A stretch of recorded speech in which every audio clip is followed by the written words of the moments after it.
আসলাম। এখানে বিরোধী দলীয় নেতা এবং সাথে সাথে জাকের পার্টি এবং বিশ্ব জাকের মঞ্জিলের সম্মানিত আউলিয়াদের সন্তান এবং যিনি নেতৃত্ব দিয়ে যাচ্ছেন পুরো বাংলাদেশের মানুষের শান্তি প্রতিষ্ঠার জন্য উনি উপস্থিত ছিলেন। সাথে সাথে জাকের পার্টির প্রধান ওনারই সুযোগ্য সাহেবজাদা উনিও উপস্থিত ছিলেন।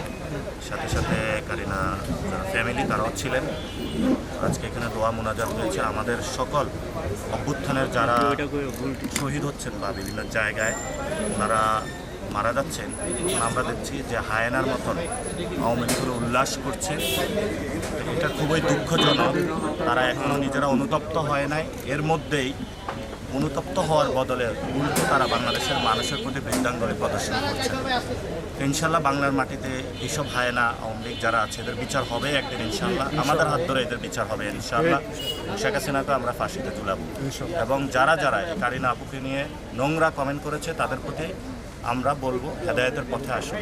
আমরা শান্তির বার্তা দিচ্ছি এবং এই শান্তির বার্তার মাধ্যমে আমরা আশা করব অনুতপ্ত হয়ে হেদায়েতের পথে ফিরে আসবেন। আপনারা সকলে অংশগ্রহণ করবেন। 10টাতে সকল সহযোদ্ধা মিলে আমরা কারিনা আপুকে আমাদের সেই গণ অভ্যুত্থানের ঐতিহাসিক স্থান 3 তারিখে যে ঘোষণা এসেছিল শহীদ মিনার থেকে আমরা তাকে বিদায় জানাবো। সেখানে 10টায় জানাজার নামাজ হবে। ঢাকাবাসী সবাইকে অংশগ্রহণের আহ্বান জানাবো। একটা প্রশ্ন রাখতে চাই আপনাকে, যে একটা অভিযোগ আসছেন যে ভুল ট্রিটমেন্টের কারণে মারা গিয়েছেন ইন্ডিয়াতে, সে বিষয়টা নিয়ে অনেক সোশ্যাল মিডিয়া থেকে শুরু করে সেটা কি বলবেন? সেটা ডক্টর এবং ফ্যামিলি কথা বলবে, কিন্তু কুল্লু নাফসিন যায়কাতুল মাউত, প্রত্যেকটা ব্যক্তি আসলে মৃত্যুর স্বাদ আহরণ করবে। তো যার হায়াত যতদিন পৃথিবীতে আছে উনি অতদিন আছেন অথবা চলে যাবেন পরে। তো বাংলাদেশের স্বাস্থ্য ব্যবস্থা থেকে শুরু করে পুরো ওয়ার্ল্ডের স্বাস্থ্য ব্যবস্থাই তো খারাপ। সে বিষয়ে ফ্যামিলি কথা বলবেন। তবে আমরা আল্লাহ ওনাকে নিয়ে গিয়েছেন আমাদের থেকে, আমরা আল্লাহর কাছে ওনার জন্য দোয়া করি যাতে আল্লাহ ওনাকে জান্নাত নসিব করেন। মৃত মানুষকে নিয়ে যেভাবে গুজব ছড়াচ্ছে, উল্টাপাল্টা কথা বলছে, আপনি কি বলবেন? এটা তো আওয়ামী লীগের একটা চিরচারিত অভ্যাস। এই অভ্যাস থেকে আল্লাহ তাদেরকে হেদায়েত দিক, তারা এটা থেকে বের হয়ে আসুক। তারা অনুতপ্ত হয়ে বাংলাদেশের মানুষের যে আশা আকাঙ্ক্ষা সেদিকে তারা মনোপুত করুক, সেটাই হলো আমাদের চাওয়া। এবং তারা দীর্ঘদিন ধরে এইসব কর্মকাণ্ড করে আসছে।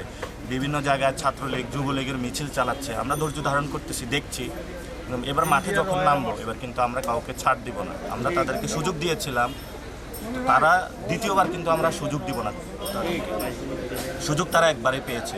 ক্ষমার জন্য আমরা তাদেরকে বলেছিলাম এবং আমরা বলেছিলাম ট্রুথ অ্যান্ড রিকনসিলিয়েশনের মাধ্যমে তাদেরকে একটা পর্যায়ে আমরা নিয়ে যাব। তারা যেহেতু অহংকারী মনোভাব প্রদর্শন করেছে, রাসূল সাল্লাল্লাহু আলাইহি ওয়াসাল্লামের আমলে যারা ইহুদি ছিল একটা সময় কিন্তু মদিনা থেকে তাদেরকে বের করে দেওয়া হয়েছিল, তাদেরকে সুযোগ দেওয়া হয়েছিল। তো আমরা তাদেরকে সুযোগ দিচ্ছি, না হলে আমরা তাদেরকে একটা পর্যায়ে বের করে দেবো। লাস্টে একটা প্রশ্ন।